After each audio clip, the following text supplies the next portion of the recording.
Os animais não humanos são explorados e mortos pelos humanos todos os dias para as mais diversas finalidades. São usados como alimento, vestuário, modelo de testes, para entretenimento, lazer e como trabalhadores ou ferramentas. A forma de exploração que mais mata animais é, disparadamente, o seu uso na alimentação. É estimado que pelo menos 2 trilhões de vertebrados sejam mortos globalmente por ano para consumo.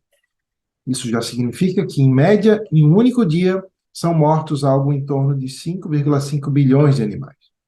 Para visualizar o quão grande é esse número, basta lembrarmos que há em torno de 8 bilhões de humanos no mundo. Entretanto, a esmagadora maioria dos animais que os humanos exploram são invertebrados. Se incluirmos os invertebrados na conta, a quantidade total de animais mortos anualmente para consumo sobe para algo entre 9 e 25 trilhões. A seguir, ilustraremos como exemplo da vida típica dos animais explorados a situação dos animais criados para consumo. Entretanto, é importante ter em conta que a situação dos animais explorados para outras finalidades é bastante similar. Os animais que são criados para consumo, além de perderem a vida, normalmente padecem de intenso sofrimento, desde o momento do nascimento até o momento em que são mortos. Devido à demanda por produtos de origem animal, as fazendas industriais estão organizadas para criar o maior número possível de animais no menor espaço e com o menor custo possíveis. A maioria dos animais não tem espaço algum para se mover. Muitos nem conseguem se virar. Vivem em pisos de concreto ou em grades, continuamente sobre os seus excrementos, o que lhes ocasiona várias doenças e ferimentos.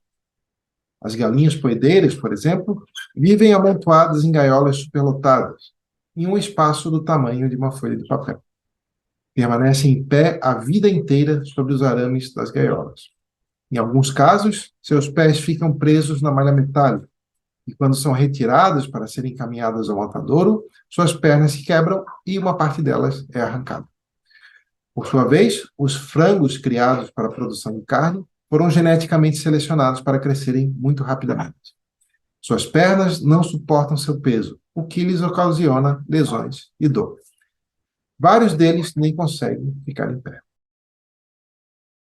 Dadas as condições de superlotação, nas fazendas as doenças podem se espalhar rapidamente, dando origem a epidemias.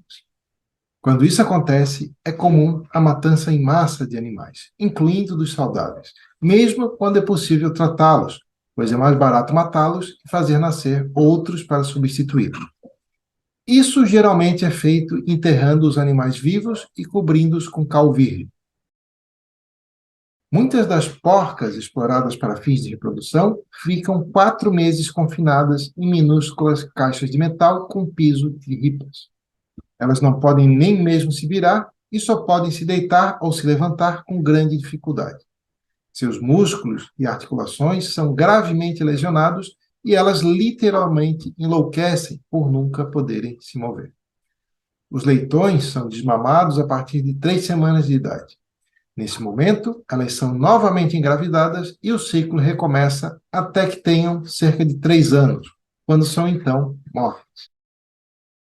As vacas, como todas as fêmeas de mamíferos, só produzem leite após darem à luz. Por isso, são engravidadas continuamente, geralmente por inseminação artificial. Os produtores não querem que os bezerros bebam leite, pois isso diminuiria os seus lucros. Então, mães e bebês são separados logo após o nascimento, o que é terrivelmente traumático para ambos, que choram e gritam por vários dias. As vacas são ordenhadas normalmente por 10 meses após serem separadas dos seus bebês. Depois, são engravidadas novamente e o ciclo é repetido até que estejam completamente exaustas, quando então são mortas. Os bezerros usados para produzir carne de vitela frequentemente vivem em gaiolas minúsculas, nas quais sequer podem se virar. É comum que suas cabeças sejam imobilizadas para que não possam exercitar seus músculos, com o objetivo de tornar sua carne tão macia quanto possível. Por isso, são alimentados com fórmulas de baixo teor nutricional, tornando-os tão fracos que muitos nem mesmo conseguem andar quando são enviados para serem mortos. Já os filhotes machos de galinhas poedeiras não são criados para serem consumidos, pois não cresceriam tão rápido quanto aqueles selecionados para esse fim. Normalmente, são então jogados em uma máquina onde são triturados vivos, ou então em uma lata de lixo onde morrem asfixiados ou esmagados pelos outros filhotes jogados sobre eles. Muitos mamíferos são marcados com ferros quentes e têm arrancados pedaços de seus corpos, como partes das orelhas e das caudas. Os bois e touros têm seus chifres serrados ou queimados com produtos cáusticos. As galinhas têm seus bicos cortados com lâminas quentes. Os porquinhos filhotes têm seus dentes arrancados e as caudas cortadas.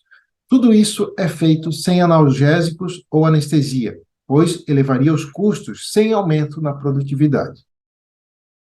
No transporte até o matadouro, os animais são colocados nos caminhões usando espetos, martelos e bastões que dão choques elétricos. As aves são içadas como se fossem coisas. Geralmente, são seguradas pelas pernas e atiradas nas gaiolas, o que muitas vezes quebra suas pernas e outros ossos. As condições de superlotação nos caminhões são ainda piores do que nas fazendas. Além disso, os animais são expostos ao calor ou ao frio extremos e não recebem nenhuma comida ou água durante todo o transporte, pois fazê-lo não seria lucrativo. Vários animais morrem antes de chegarem ao seu destino, o que mostra o quanto sofreram na viagem. Chegando no abatedouro, recebem golpes com estacas para que se movam pelos corredores. Por vezes, recebem choques elétricos com bastões e também chutes e socos.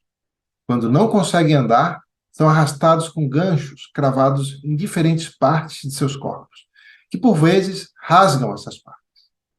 Além disso, podem ver e ouvir outros animais sendo mortos e sentir o cheiro do sangue desses animais. Depois de serem atordoados, são acorrentados pelas pernas e içados do chão de cabeça para baixo, o que por vezes quebra suas pernas. Como as filas de animais nos matadouros precisam se mover rapidamente, esse processo é feito em alta velocidade.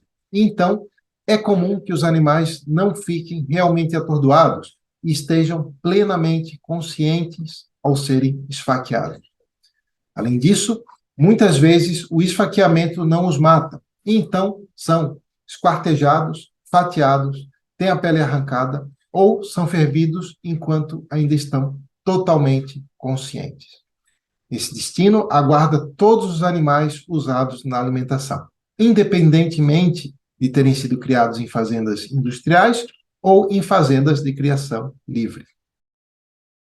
Na pesca com anzóis, o anzol perfura a boca ou outras partes do corpo e, ao arrastar o peixe para fora da água, concentra na região perfurada todo o peso do corpo do animal. Deste modo, o anzol perfura de modo cada vez mais profundo e rasga cada vez mais a parte do corpo onde ele foi cravado. Os que são pescados com redes também sofrem intensamente. As formas mais comuns pelas quais os animais pescados morrem são porque seus órgãos internos explodem devido à descompressão, sufocamento, tendo seus corpos cortados enquanto ainda estão conscientes, esmagamento devido ao peso dos outros animais empilhados ou presos nas redes, golpes na cabeça, eletrocução, hipotermia, envenenamento por dióxido de carbono ou com um tiro na cabeça. Outros são cozidos vivos ou até mesmo comidos vivos. O espaço destinado aos insetos nas fazendas é ainda menor do que aquele dado aos outros animais em proporção ao seu tamanho. Antes de retirá-los do confinamento, a prática comum é deixá-los sem comida por 12 a 24 horas e reduzir a concentração de oxigênio. Em seguida, são mantidos vivos e resfriados a temperaturas próximas de 0 graus Celsius. Métodos típicos de matá-los são congelamento, imersão em água com temperatura superior a 80 graus Celsius, por micro-ondas, em fornos de túnel infravermelho e por trituração. Isso tudo é feito a uma quantidade gigantesca de animais não humanos todos os dias e é amplamente considerado como algo plenamente aceitável. Na verdade, a maioria das pessoas, mesmo sem refletir, solicita que isso ocorra por meio do seu consumo de produtos de origem animal. Entretanto, se algo similar fosse feito a membros da espécie humana, a vasta maioria das pessoas consideraria tal atitude como injustificável ou até mesmo como hedionda. Em contrapartida, a atitude de decidir colaborar ou não com a exploração animal é muitas vezes entendida como uma questão de preferência pessoal, do mesmo tipo que a escolha sobre que cor de roupa usar ou sobre que música escutar, ou como algo que deveria ser feito apenas por quem ama os animais e não como uma questão de justiça, algo que seria amplamente reconhecido se as vítimas fossem humanas.